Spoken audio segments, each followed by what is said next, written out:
कहते हैं राजनीति में 2 साल लंबा वक्त होता है। कहते ये भी हैं कि किसी देश की जिंदगी में भी 2 साल अच्छा खासा वक्त होता है, लेकिन किसी सरकार से पूछेगा तो कहेंगे कि अभी तो 2 साल ही बीते हैं, 5 साल के लिए चुना है। अब आपका परिचय उस खास मेहमान से जो हमारे साथ आज 2 का दम के लिए शामिल हो रहे हैं। कहते हैं अनुभव और राजनीतिक परिपक्वता का कोई विकल्प नहीं हो सकता। जब राजनाथ सिंह को देश का गृह मंत्री बनाया गया था तो बड़ी चुनौती थी। आतंकवाद की मार झेल रहे एक देश में फिर से सुरक्षा की भावना को जिंदा करना था।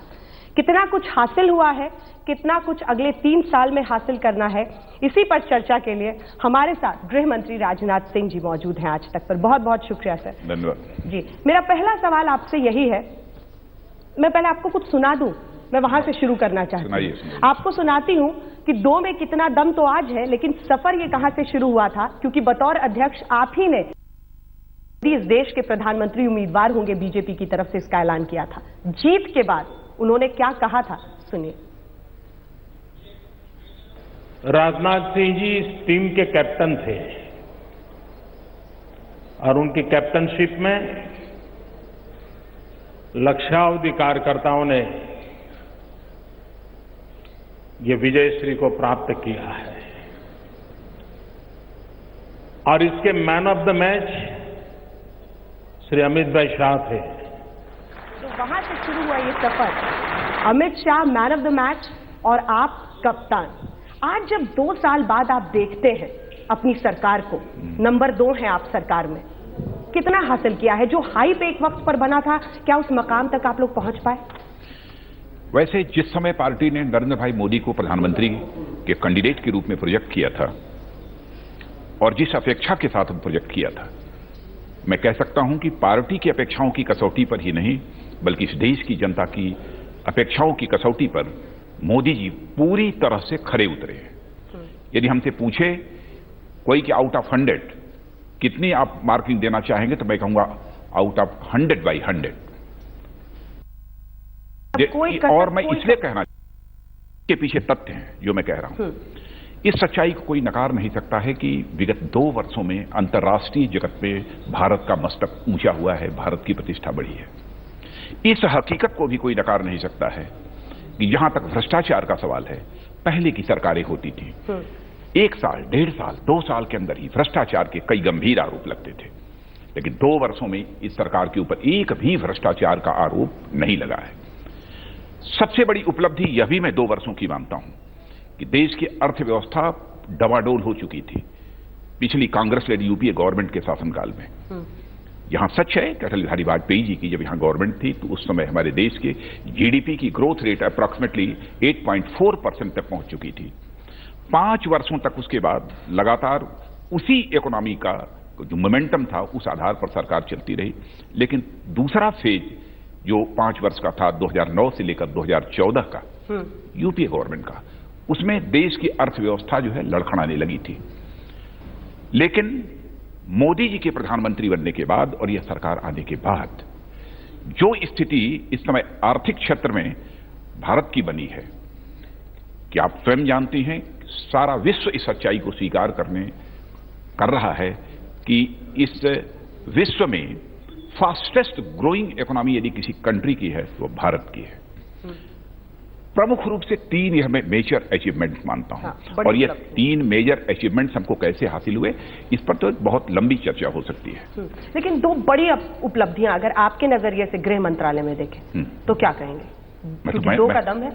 मैं गृह मंत्रालय के संबंध में मैं कह सकता हूं कि चाहे माओवाद का प्रश्न हो, चाहे उग्रवाद का हो नॉर्थ ईस्ट में, चाहे आतंकवाद, हमारे सिक्योरिटी फोर्सेस के जवानों ने, हमारे आर्मी के जवानों ने अपनी जान जोखिम में डालकर पहले की अपेक्षा स्थिति को बेहतर बनाने में कामयाबी हासिल की है।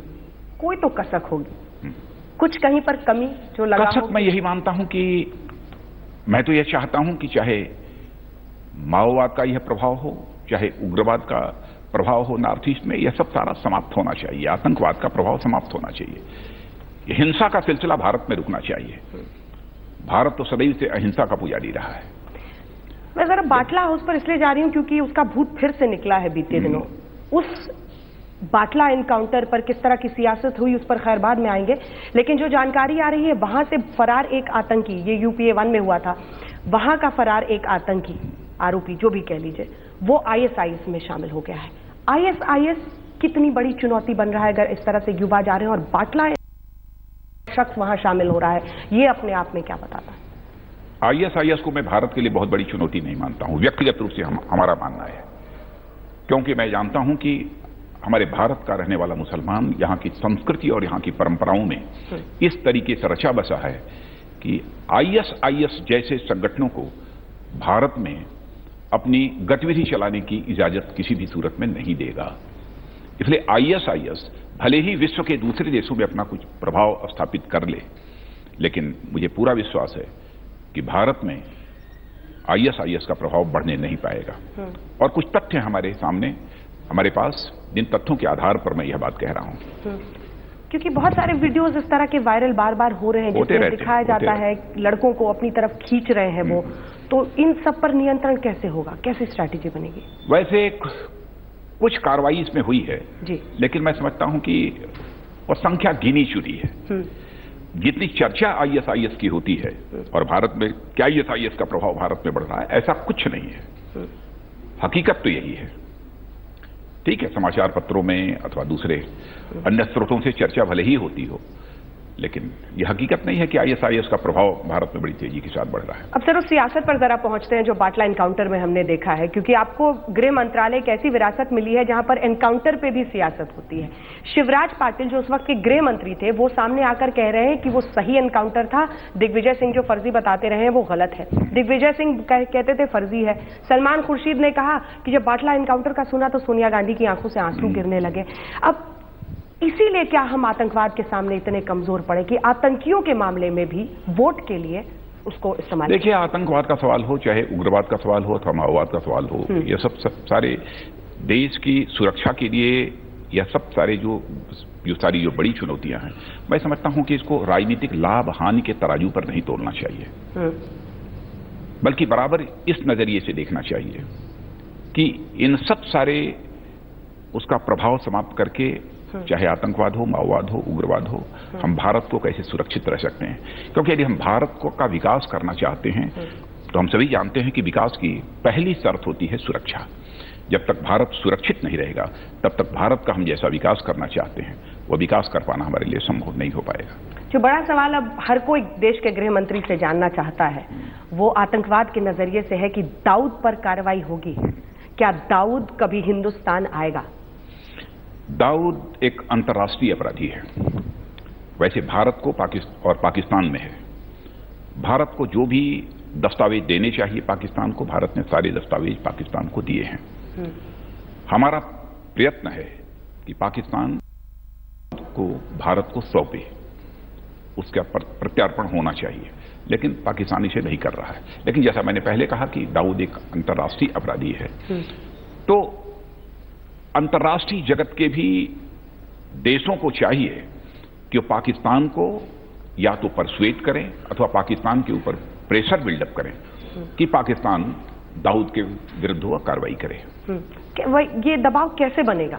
ये पाकिस्तान पर दबाव कि वो कार्रवाई करे, आप कह रहे हैं कि विदेशों में भी अलग अलग देशों से बने, ये दबाव कैसे बनेगा पाकिस्तान पर? नहीं, एक तो मैंने अपेक्षा की है और आपने देखा होगा कि हमारे प्रधानमंत्री मोदी जी जिन जिन देशों में जा रहे हैं वहां पर आतंकवाद के विषय पर भी उन देशों के साथ चर्चा हो रही है और अधिकांश देशों ने अपनी उस पर सहमति व्यक्त की है। ऐसे ही मैं समझता हूं कि एक माहौल बनेगा और उन देशों की तरफ से भी यह प्रयत्न होना चाहिए ताकि पाकिस्तान दाऊद के विरुद्ध, चूंकि अंतर्राष्ट्रीय अपराधी है, इंटरनेशनल क्रिमिनल है, उसके खिलाफ कार्रवाई पाकिस्तान करे। लेकिन दाऊद के बारे में सर ये भी जानकारी आ रही है कि हिंदुस्तान में भी कई लोगों से वो संपर्क में है, फोन पर बातचीत, महाराष्ट्र के भी कुछ नेताओं से बातचीत। हालांकि चूंकि ये सब जांच का विषय है, मुझे पता है कि उस पर सीधे टिप्पणी से आप परहेज करेंगे, लेकिन क्या जांच ऐसी नहीं होनी चाहिए कि अगर वाकई हिंदुस्तान में अभी भी उसके कुछ ऐसे लिंक्स हैं, कॉन्टैक्ट्स हैं, तो उनको पहले रोका जाए? उन पर कहीं पर यदि उसके लिंक से यदि पाए जाएंगे तो मैं समझता हूं कि हमारी फोर्स कार्रवाई करने में पीछे नहीं रहेगी, हम कार्रवाई करेंगे उस पर। पठानकोट से सर हमने क्या सीखा? क्योंकि कोई बड़ा आतंकवादी ऐसी घटना नहीं हुई देश में कहीं, लेकिन पठानकोट अपने आप में बहुत चौंकाने वाला था। पठानकोट से हमने क्या सीखा? देखिए, पठानकोट का जहां तक प्रश्न है, मैं समझता हूं सबसे पहले तो मैं बधाई देना चाहता हूं अपने सिक्योरिटी फोर्स के जवानों को, और उनको मैं सैल्यूट करता हूं कि उन्होंने अपनी जान भले ही गंवाई हो, लेकिन वहां के जो इंपॉर्टेंट इंस्टॉलेशंस थे उनको डैमेज होने से बचा लिया पूरी तरह से। सबसे बड़ी कामयाबी उन्होंने हासिल की है।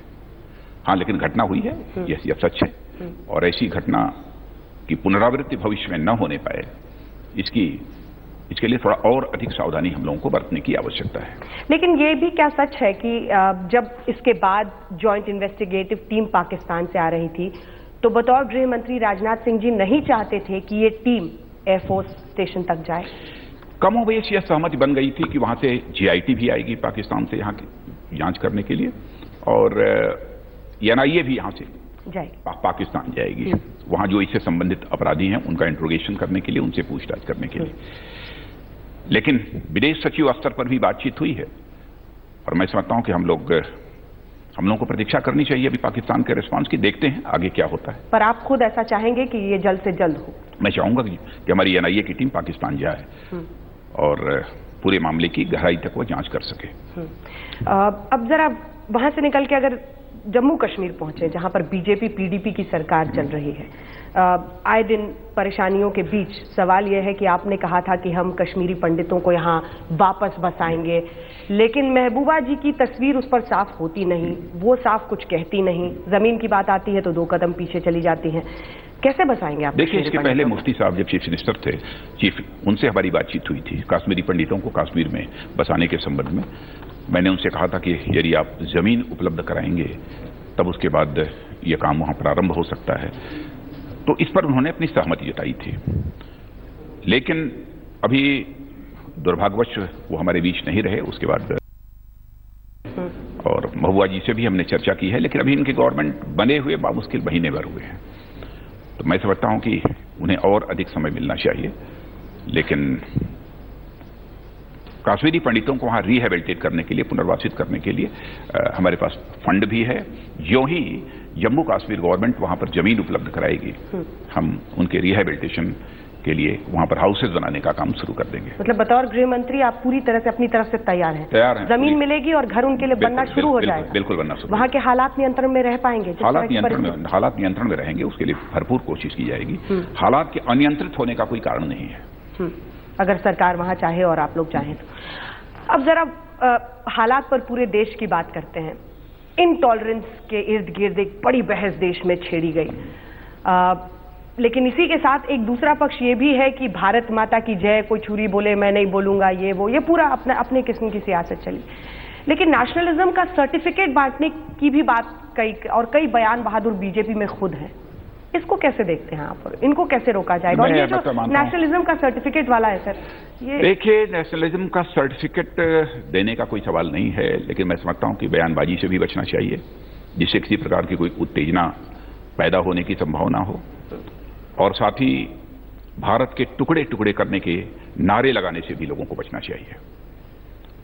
और जो भारत माता के टुकड़े टुकड़े करने के लिए नारे लगाता है, तो निश्चित रूप से कानून उसके विरुद्ध अपना काम करेगा।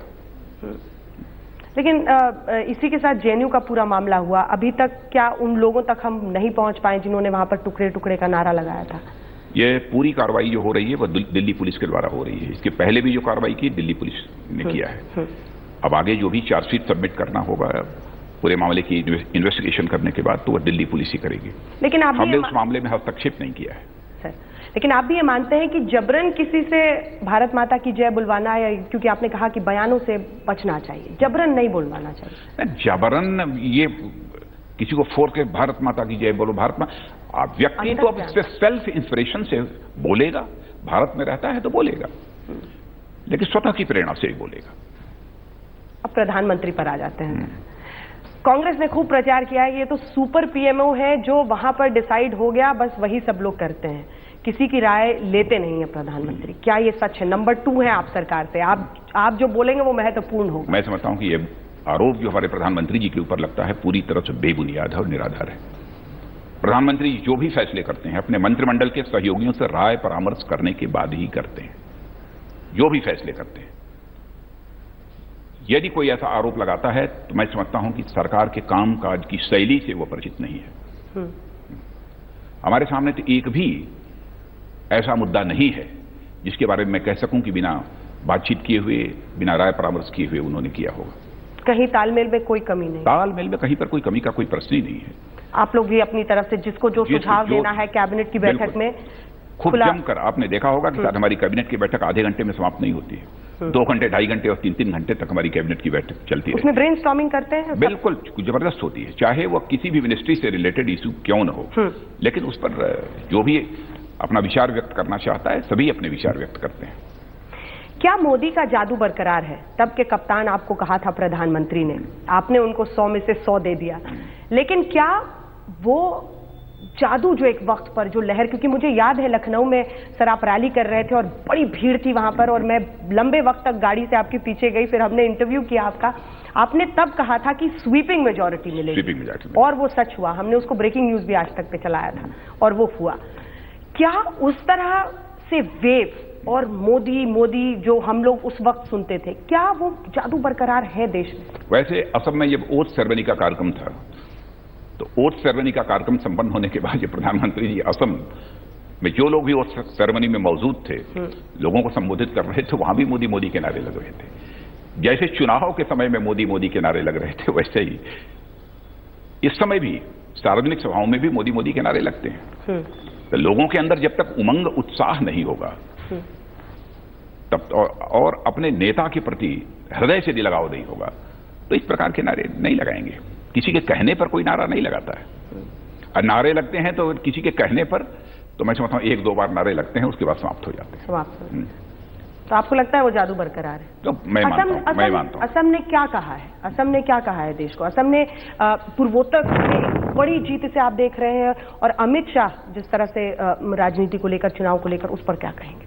नहीं, असम की सफलता को मैं एक बहुत बड़ी अपनी सफलता मानता हूं। नॉर्थ ईस्ट में पहली बार भारतीय जनता पार्टी को किसी स्टेट में एक प्रकार से काफी हद तक क्लियर मेजॉरिटी हमको हासिल हुई है। 2 बार आप भी गए थे वहां, अगर मैं सही? हाँ, मैं गया था, कई सार्वजनिक सभाएं हुई हैं, उसके पहले भी मैं गया था, चुनाव होने के पहले भी असम में गया था। आपको लगता है कि वहां पर जो एक जीत का सिलसिला है वो, और असम को इस रूप में देखना चाहिए कि नॉर्थ ईस्ट का ऐसा क्षेत्र था जिस क्षेत्र में भारतीय जनता पार्टी का प्रभाव देश के अन्य भागों की अपेक्षा कम हुआ करता था जी। और नॉर्थ ईस्ट में कभी भी भारतीय जनता पार्टी की अपने बहुमत के आधार पर सरकार नहीं बनी थी, पहली बार यह बनी है। इसका मतलब कि हमारे प्रधानमंत्री का जादू जो उस समय था, वह जादू पहले यदि रहा होगा काफी हद तक, यदि नॉर्थ ईस्ट के अतिरिक्त दूसरे भागों में, अब नॉर्थ ईस्ट में भी हो गया है ना, पूरे देश में उनके जादू का करिश्मा काम कर रहा है। मतलब और हमारी सरकार का जो परफॉर्मेंस अब तक रहा है उस परफॉर्मेंस से भी लोग संतुष्ट हैं। हम इसी नतीजे पर पहुंचते हैं। 2 साल के बाद चुकी है। लेकिन क्या दिल्ली और बिहार ने कुछ सिखाया भी? दिल्ली और बिहार ने कुछ सिखाया भी? दिल्ली और बिहार में किन कारणों से हम लोगों की को अपेक्षित सफलता प्राप्त नहीं हो पाई, उसकी समीक्षा हम लोगों ने की है, लेकिन उसको मैं समझता हूं कि सार्वजनिक करने की कोई आवश्यकता नहीं है और आगे उसकी पुनरावृत्ति न होने पाए यह सावधानी हम लोग बरतेंगे। असम की जीत पर आप लोग खुश, और असम के साथ ये भी दिलचस्प रहा कि 2 साल सरकार के पूरा हुए, तो क्या असम का मॉडल उत्तर प्रदेश में, क्योंकि उत्तर प्रदेश एक आपका गृह राज्य है और उत्तर प्रदेश और लखनऊ में आपको जब देखे तो बिल्कुल अलग अंदाज में आप वहां पर दिखते हैं, उस गृह राज्य का फॉर्मूला क्या होगा सर? क्या असम की तरह कोई चेहरा होगा? और मैं पूछूंगी कि कोई चेहरा होगा, आप कहेंगे इंतजार कीजिए, लेकिन क्या यूपी के लिए कोई स्ट्रैटेजी होगी? और राजनाथ जी यूपी में कितने इंटरेस्टेड होंगे? यूपी की बड़ी तस्वीर और बड़ी स्ट्रैटेजी पार्टी के नजरिए से। वैसे हर राज्य की अपनी राजनीतिक परिस्थितियां होती हैं, तो हम ये नहीं कह सकते कि जो असम की राजनीतिक परिस्थितियां थी वही उत्तर प्रदेश की भी राजनीतिक परिस्थितियां हैं। असम में चुनाव लड़ने के लिए अलग रणनीति थी और उत्तर प्रदेश में भी हम चुनाव लड़ेंगे तो उसकी रणनीति अलग होगी। उत्तर प्रदेश देश का सबसे बड़ा राज्य है, लेकिन जहां तक नेतृत्व का प्रश्न है, ये तो पार्लियामेंट्री बोर्ड ही इस संबंध में फैसला करता है। हाँ, इतना मैं कह सकता हूं विश्वास के साथ कि उत्तर प्रदेश के विधानसभा चुनाव में भी भारतीय जनता पार्टी को क्लियर मेजॉरिटी हासिल होगी। क्या हम माने कि कुछ ऐसा ही दोहराया जाएगा जैसा कि एक वक्त पर आपने मुझसे कहा था देश भर में लोकसभा में होगा? क्यों? मैंने कहा था ना। हाँ, आपने कहा था। मैंने कहा था ना कि लोकसभा में जो कहा था वो लोकसभा में हुआ, और आज मैं उत्तर प्रदेश के बारे में कह रहा हूं वो होगा। क्यों लग रहा है ऐसे? ऐसा क्यों लग रहा है आपको? क्योंकि मैं देख रहा हूं कि हमारी एक तो संगठन भी पहले की अपेक्षा काफी अधिक मजबूत हुआ है, काफी सक्रियता बढ़ी है कार्यकर्ताओं की, कार्यकर्ताओं के अंदर भी एक उमंग और उत्साह है, और सेंटर में भी जो हमारी गवर्नमेंट काम कर रही है उस गवर्नमेंट के परफॉर्मेंस का भी असर का एहसास अब लोगों को होने लगा है। पर जो हमारी उपलब्धियां हैं उसका एहसास अब लोगों को धीरे धीरे होने लगा है, और लोग यह भी अब महसूस करने लगे हैं कि जिन राज्यों में भी भारतीय जनता पार्टी की अथवा बीजेपी लेड एनडीए गवर्नमेंट्स हैं, एनडीए गवर्नमेंट्स काम कर रही हैं, सचमुच कंपैरेटिवली वो बेटर गवर्नेंस दे रही है इस समय उन राज्यों के जहां पर की दूसरी पॉलिटिकल पार्टीज की गवर्नमेंट है। तो लोगों को भरोसा है कि सचमुच यदि गुड गवर्नेंस इस देश को कोई दे सकता है, अच्छी सरकार, सुशासन यदि कोई दे सकता है तो भारतीय जनता पार्टी दे सकती है। इसलिए भी लोगों की रुझान अब भारतीय जनता पार्टी की ओर बढ़ रही है। ये विकास वर्सेस ध्रुवीकरण यूपी में क्या महत्वपूर्ण होगा? क्या क्योंकि विकास ध्रुवीकरण की पॉलिटिक्स भारतीय जनता पार्टी किसी भी सूरत में नहीं कर सकती। ध्रुवीकरण की पॉलिटिक्स को मैं तो भारत के लिए घातक में मानता हूं, भारत की एकता, अखंडता और इसकी सार्वभौमिकता के लिए मैं घातक मानता हूं।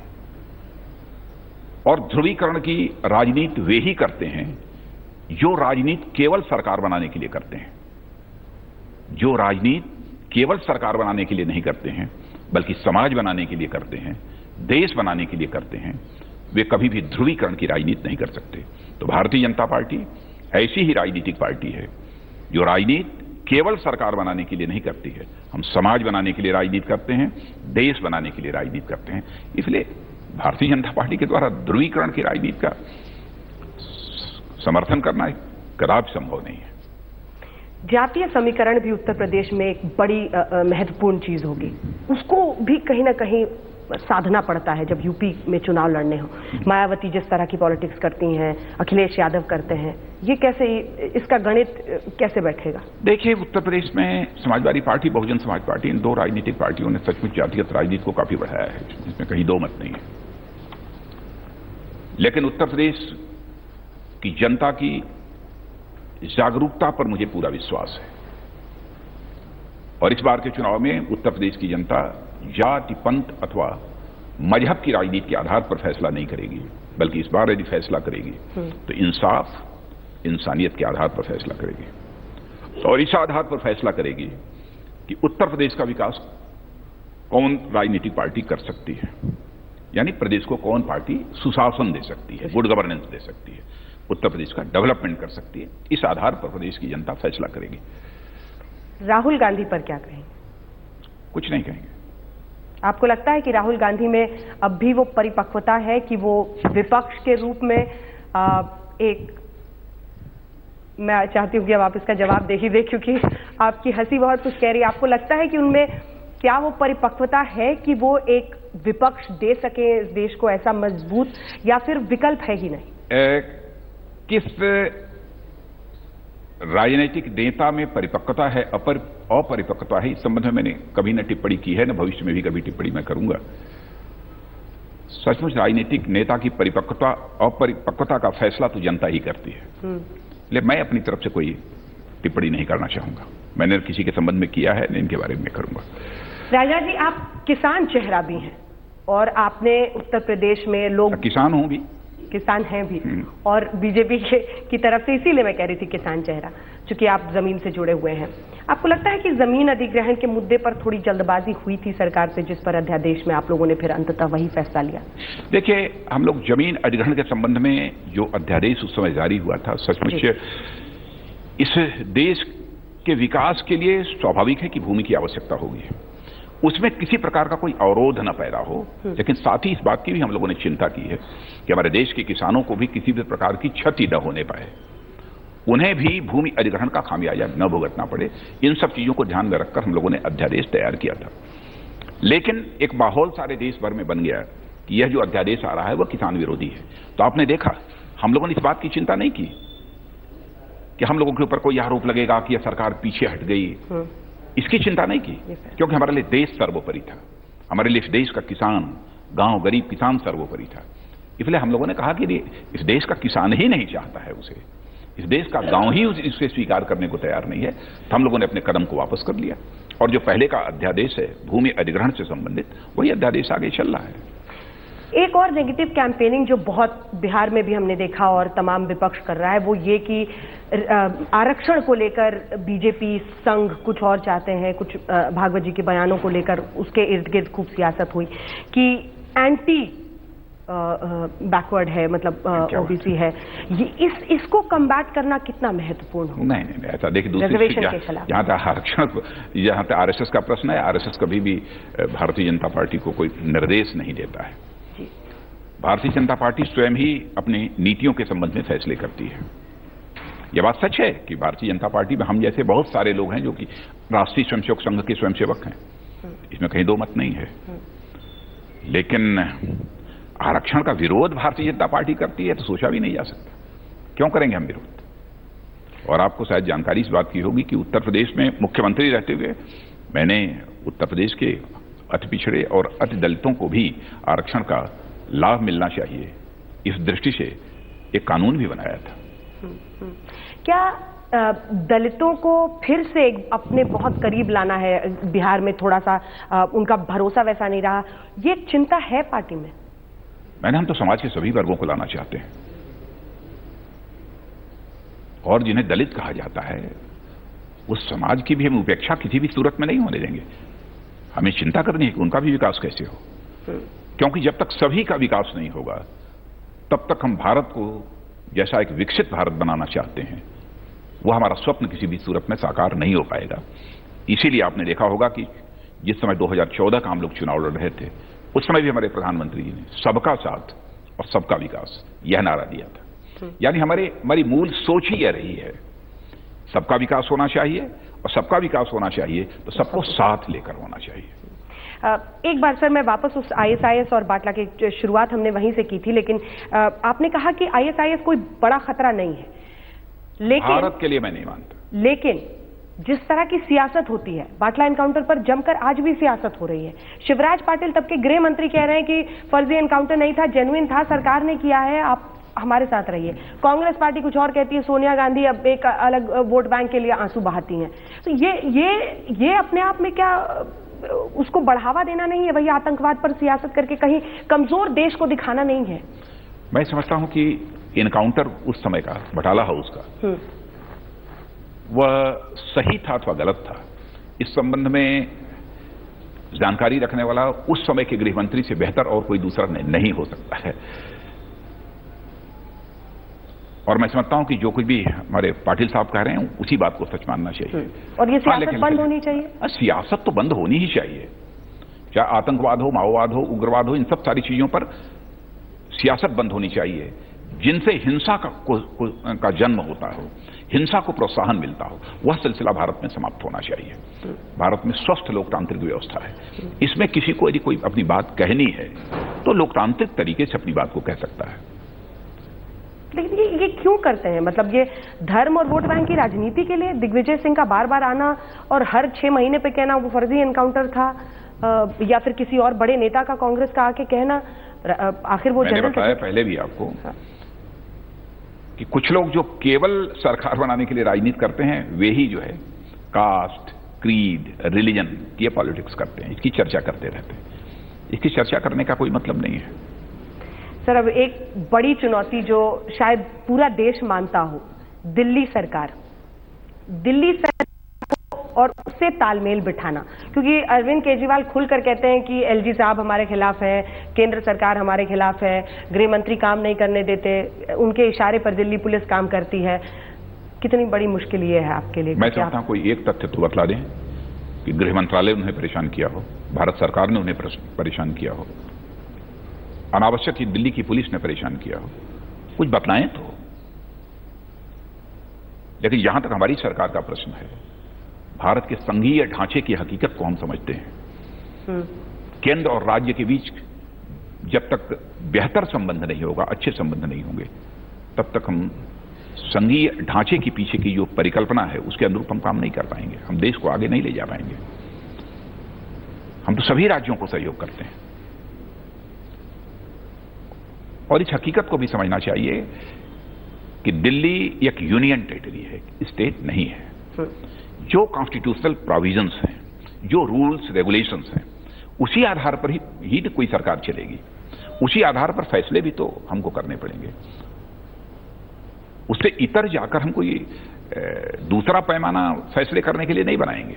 जो हमारे संवैधानिक प्राविधान हैं, जो हमारे रूल्स रेगुलेशंस हैं, उसी आधार पर ही हमको फैसले करने होंगे। मतलब उनके सारे आरोप आप सिरे से खारिज करते हैं? सिरे से मैं खारिज करता हूं। उत्तराखंड पर एक छोटा सा सवाल सर आपसे, क्या उत्तराखंड में थोड़ी हड़बड़ी थी? कुछ आपको लगता है क्योंकि जिस तरह से कोर्ट का रुख रहा, थोड़ी हड़बड़ी हो गई? उत्तराखंड में जो कुछ भी हुआ उससे भारतीय जनता पार्टी से क्या लेना देना? यह तो कांग्रेस का अंदरूनी कलह था। आपने देखा कि एप्रोप्रिएशन बिल पर जब मतदान हो रहा था तो कांग्रेस के ही 9 विधायकों ने खड़े होकर अपनी सरकार के खिलाफ मतदान किया था। संकट तो वहां से पैदा हुआ है, भारतीय जनता पार्टी को उसके लिए जिम्मेदार नहीं ठहराया जा सकता। तो कांग्रेस अपने पहले घर के झगड़े को ठीक करे ना। कांग्रेस अपने घर के झगड़े को ठीक करे। आपके सरकार के 2 साल पूरे हो गए हैं, अब चलते चलते बस आखिरी 1-2 सवाल जिसमें मैं यही जानना चाहूंगी कि लक्ष्य क्या सेट किया है आप लोगों ने? क्योंकि जब आप 5 साल बाद लोगों के बीच में जाएंगे तो वो पूछेंगे कि ये क्या हुआ। हालांकि आपके लिए तो देश में कुछ ना घटना ही सबसे बड़ी उपलब्धि होगी। क्या ऐसा लक्ष्य आप लोगों का है या आपकी सरकार का है जिसके साथ आप जाएं और लोगों को ये कहेंगे कि देखिए हमने जो जो कहा था वो हम करके लाए हैं? अच्छे दिन का अर्थ है क्या? अच्छे दिन का अर्थ यही है कि हर व्यक्ति अपने को, उसको एहसास हो कि हम सुरक्षित हैं। हर व्यक्ति को यह एहसास हो कि हमारा भविष्य के प्रति भी हमें कोई चिंता नहीं है, एक भविष्य को लेकर भी उसके अंदर सेंस ऑफ सिक्योरिटी हो। और मैं समझता हूं कि दैनंदिन दिन की भी जो गतिविधियां होती हैं उनको ठीक तरीके से चलाने के लिए जो कुछ भी चाहिए वो सब सारी चीजें उपलब्ध हों। और इन्हीं सब सारी चीजों को ध्यान में रखकर ही कई महत्वपूर्ण फैसले हमारी इस सरकार ने किए हैं।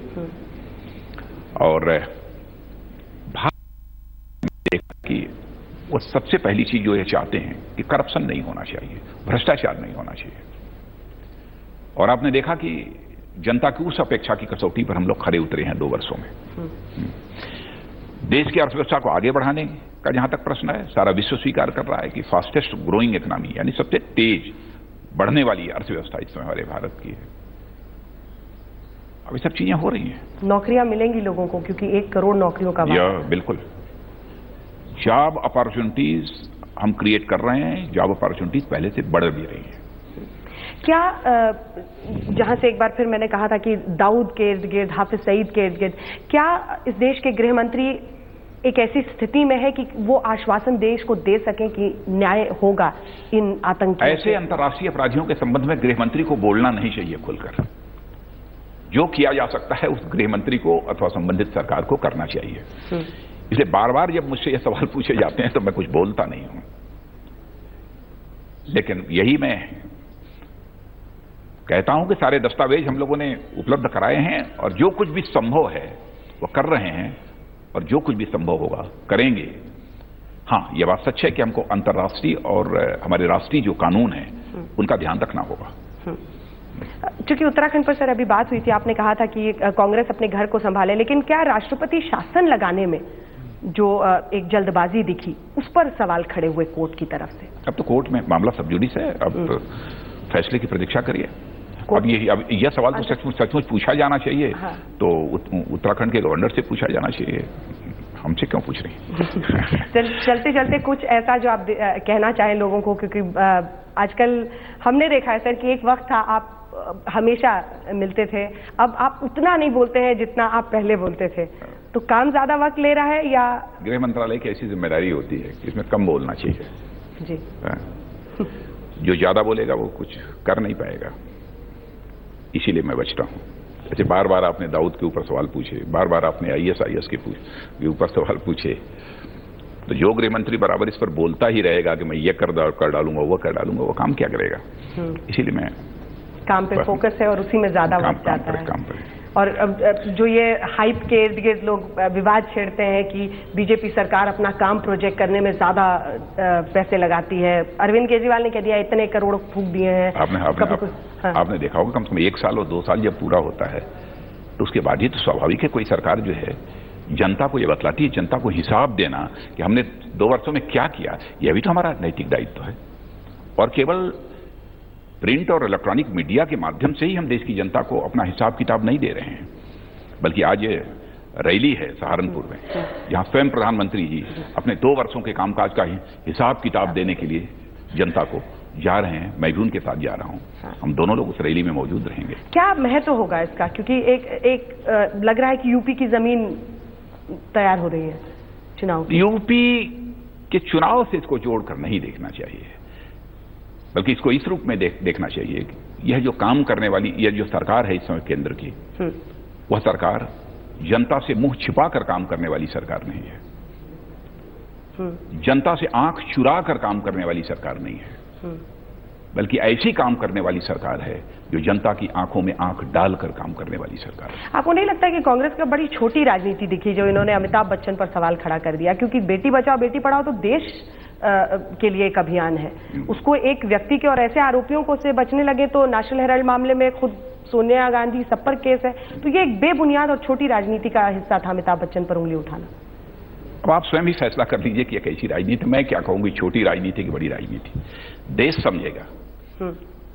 और मैं समझता हूं कि देश ने इन्हीं सब सारे कारणों से आज ऐसे हालात पैदा कर दिए हैं कि कांग्रेस का जनाधार कम से कम भारत की राजनीति तो पूरी तरह से सिमट सा गया है।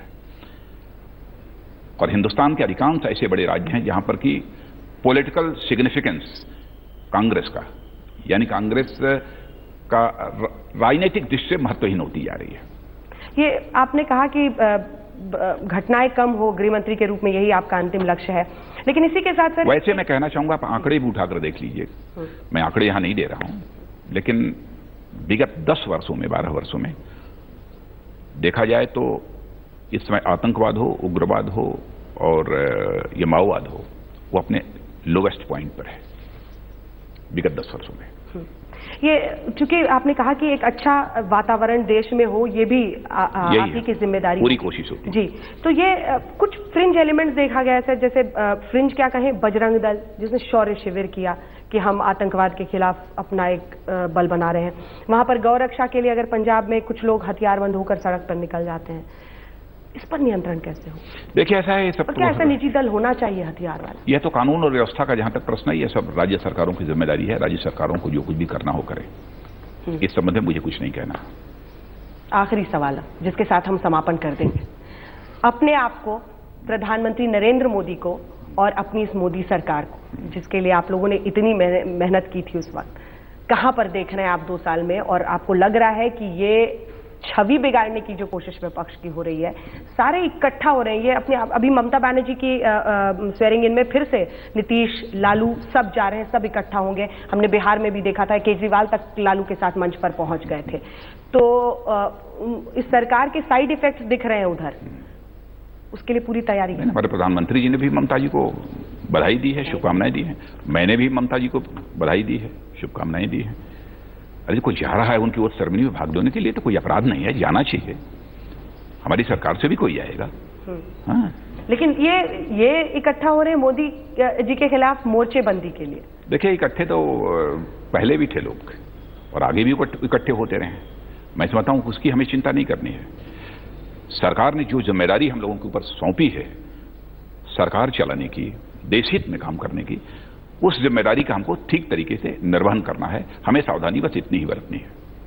और आपको लगता है ये अच्छे से होगा? अच्छी तरह हो रहा है और अच्छी तरह होगा।